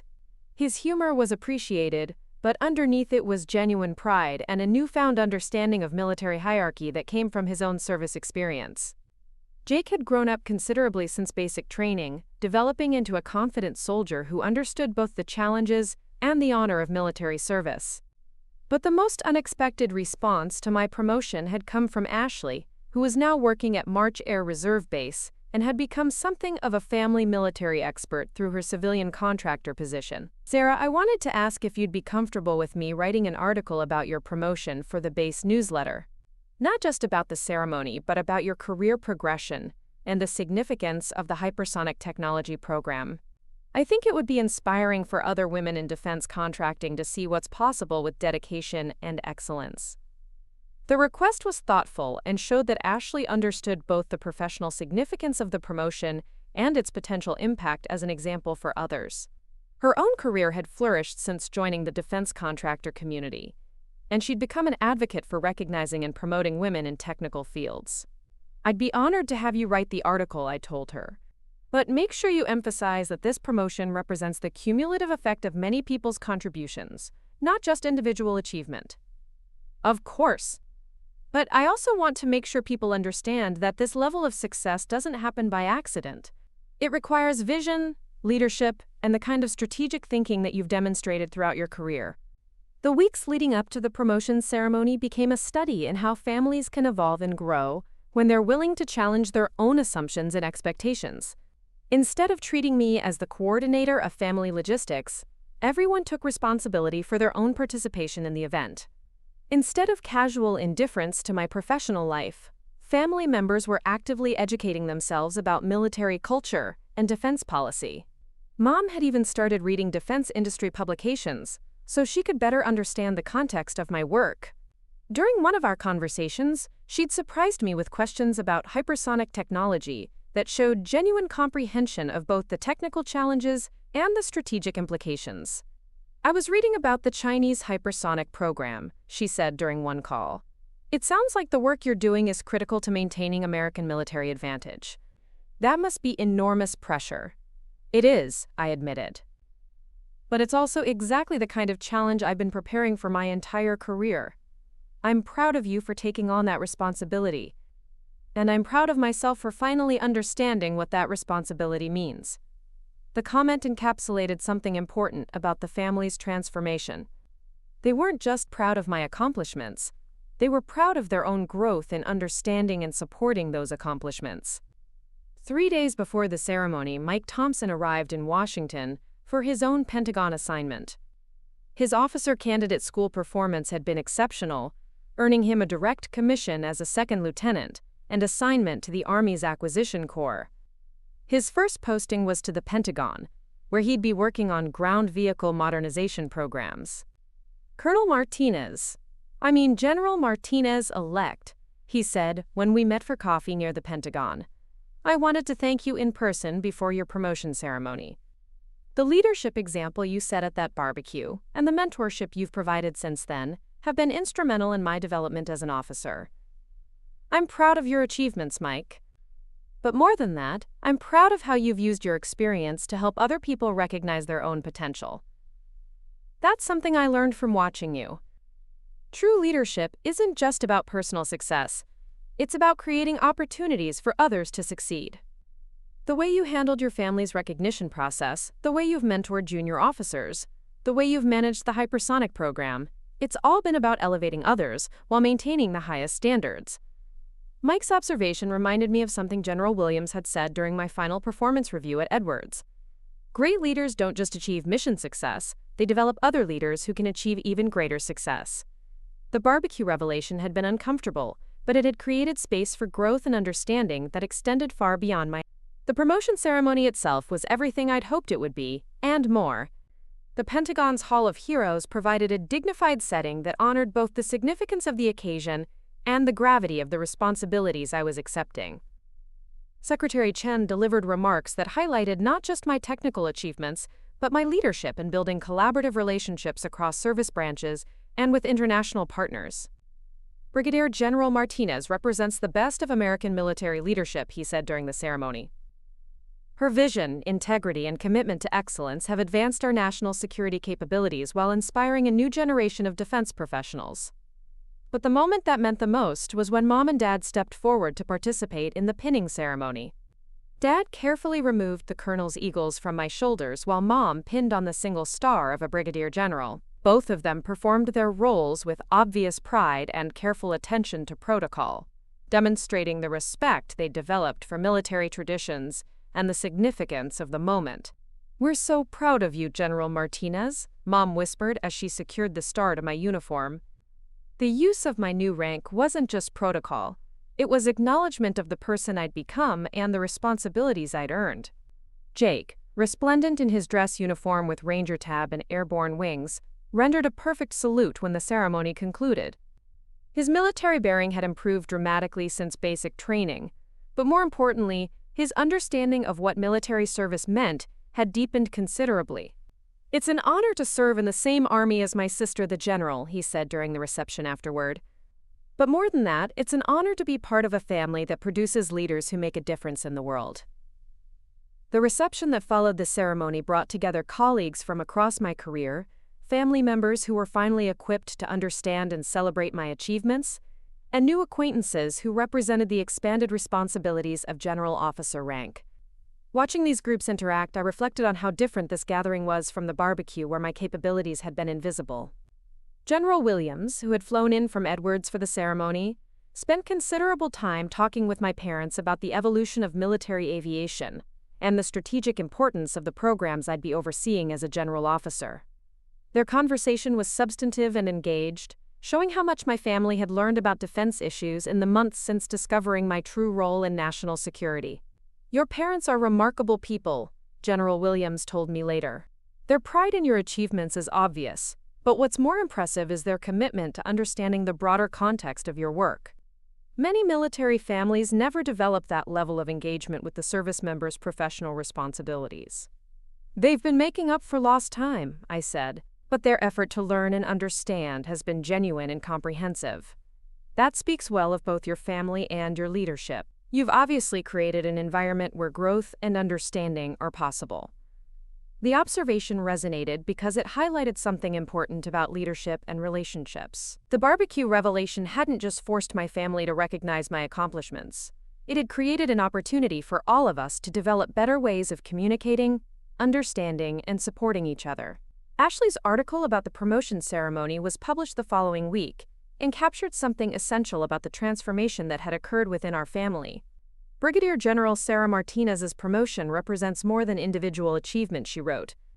"It demonstrates the importance of recognizing excellence wherever it exists, even when that excellence challenges our assumptions about the people closest to us." The Martinez family's journey from casual indifference to active engagement with Sarah's military career offers lessons for anyone who has ever underestimated someone's potential. The article generated considerable response from readers who shared their own stories of being underestimated by family members or colleagues. Many wrote about finding the courage to demand appropriate recognition for their accomplishments after reading about my experience. Others described making efforts to better understand and support family members whose achievements they'd previously ignored or minimized. But the response that meant the most came from a young Air Force captain stationed in Germany who wrote, "General Martinez, your story about the barbecue revelation has become legendary among junior officers in my squadron. We use it as an example of why it's important to advocate for yourself and demand the recognition your work deserves. Thank you for showing us that it's possible to stand up for yourself with dignity and grace." 6 months after the promotion ceremony, I was invited to speak at the Air Force Academy's Leadership Symposium. The topic was authentic leadership in complex organizations. But I knew the cadets were really interested in hearing about the barbecue story and what it taught about managing professional identity and personal relationships. Standing before 300 future Air Force officers, I reflected on the journey that had brought me from that uncomfortable afternoon in Riverside to this moment of sharing leadership lessons with the next generation of military leaders. "Leadership isn't just about what you do in uniform," I told the cadets. "It's about maintaining your integrity and standards in every environment, even when those around you don't understand or appreciate your capabilities. The moment you start diminishing yourself to make others comfortable, you've compromised the very qualities that make you an effective leader." I went on to describe the barbecue revelation, but I framed it not as a story about family dysfunction, but as a case study in authentic leadership under pressure. When my family finally learned about my rank and responsibilities, they didn't just gain new respect for my achievements, they gained new respect for the importance of really knowing and supporting the people in their lives. The lesson isn't that everyone needs to constantly announce their accomplishments, but that we all need to create environments where excellence can be recognized and celebrated. During the question and answer session, a female cadet asked about balancing humility with self-advocacy. "General Martinez, how do you know when being humble crosses the line into being invisible?" It was an excellent question that got to the heart of leadership development for women in male-dominated fields. Humility means accurately assessing your abilities and contributions without exaggeration or false modesty, I replied. When you find yourself consistently undervalued or overlooked despite strong performance, that's usually a sign that your humility has become invisibility. Real leaders find ways to demonstrate their capabilities while maintaining their integrity. What would you have done differently at that barbecue if you could do it over?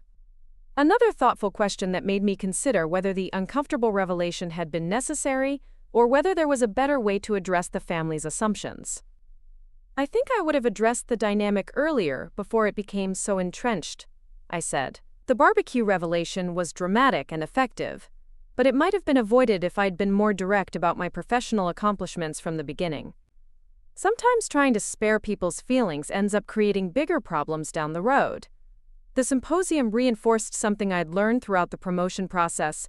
The barbecue story had become larger than my personal experience. It had evolved into a teaching tool about authenticity, recognition, and the importance of seeing people as they truly are, rather than as we assume them to be. A year and a half after becoming a general officer, I received an invitation that brought the entire experience full circle. The Riverside Veterans of Foreign Wars Post wanted to honor me as their Veteran of the Year, with a ceremony to be held at the same community center where Mom had organized my Edwards going away party. The irony wasn't lost on me. I'd grown up in Riverside, left for the Air Force Academy as an 18-year-old with big dreams, and now I was returning as a general officer to be honored by the community that had watched me develop but never fully understood what I was becoming. The ceremony was scheduled for a Saturday afternoon, and the entire family planned to attend. But this time, the dynamic was completely different. Instead of being asked to help with setup and logistics, I was consulted about protocol and procedures. Instead of being treated as the family member who could handle whatever needed handling, I was approached as the distinguished honoree whose preferences and requirements needed to be accommodated. Sarah, do you have any special requirements for the ceremony? Mom asked during our planning call. The VFW wants to make sure everything is appropriate for someone of your rank and position.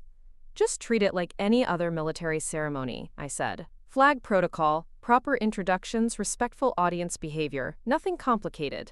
Quote, will there be other general officers attending? Should we prepare for any special protocol requirements?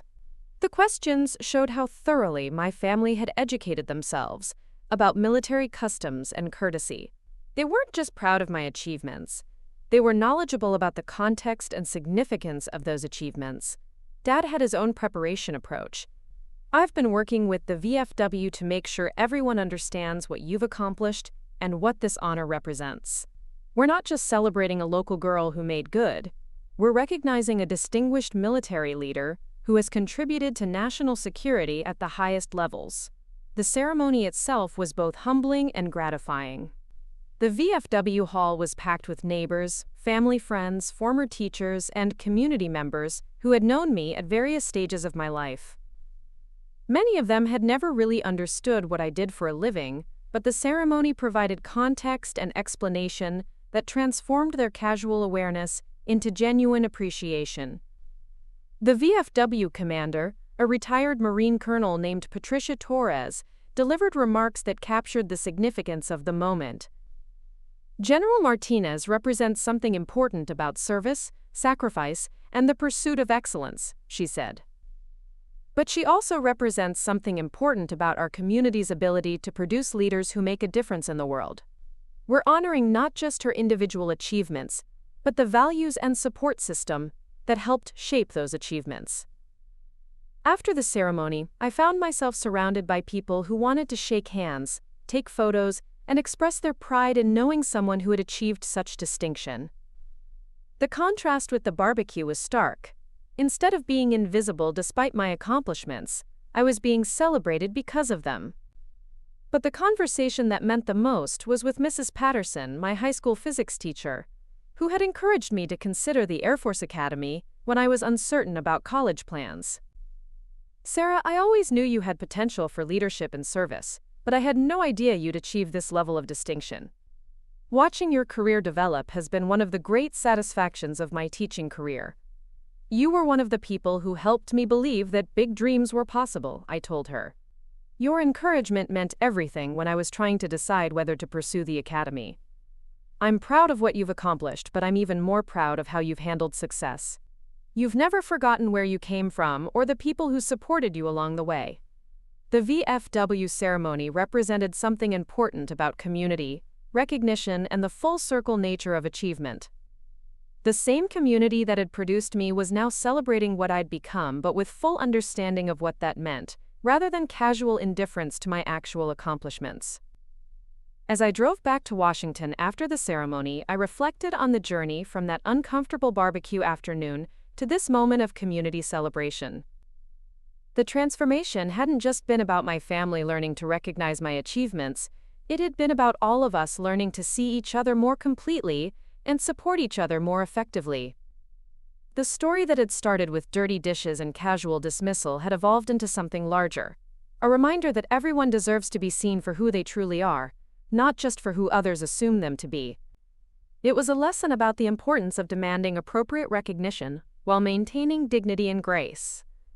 And it was a testament to the possibility of growth and change, even in relationships that seem fixed and unchangeable. 6 months later, I was promoted to Major General and assigned as Director of the Defense Innovation Unit, responsible for integrating cutting-edge technology from private sector partners into military applications.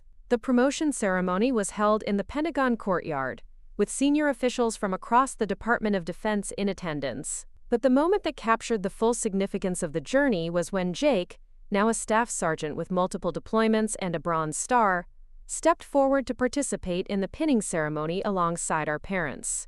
All three of them performed their roles with obvious pride and perfect military bearing, demonstrating not just their love and support, but their deep understanding of what the moment represented. "It's an honor to serve in the same military as Major General Martinez," Jake said during the reception afterward. "But it's an even greater honor to be her brother and to have learned from her example of leadership, integrity, and service." The comment encapsulated everything that had changed since that barbecue revelation. My family had evolved from people who saw me as the helpful coordinator to people who understood and celebrated my actual role in defending the nation. They had grown from casual indifference to active engagement, from taking my capabilities for granted to recognizing and supporting my continued advancement. But more than that, they had learned to see me as a complete person, someone whose professional achievements and personal relationships were integrated rather than separate. I was Major General Martinez at work and Sarah at home, but I was the same person in both settings, deserving of recognition and respect in all environments. The barbecue story had become a family legend, told and retold at gatherings as a reminder of the importance of really seeing and knowing the people we love. It had become a teaching tool for recognizing excellence wherever it exists, and it had become a testament to the possibility of transformation, growth, and deeper understanding in relationships that matter most. Standing in the Pentagon courtyard with my family around me and the weight of 2 stars on my shoulders, I thought about that young captain who had written about the story becoming legendary among junior officers. The lesson had resonated because it was universal. Everyone deserves to be seen for who they truly are, and sometimes the most important leadership skill is teaching others how to recognize and celebrate excellence. The journey from barbecue dishes to Pentagon ceremonies had been long and sometimes uncomfortable, but it had been worth every moment. Not just for the professional achievements, but for the deeper understanding and stronger relationships that had grown from that one afternoon when someone finally asked why the base commander was doing dishes. Up next, you've got 2 more standout stories right on your screen. If this one hit the mark, you won't want to pass these up. Just click and check them out.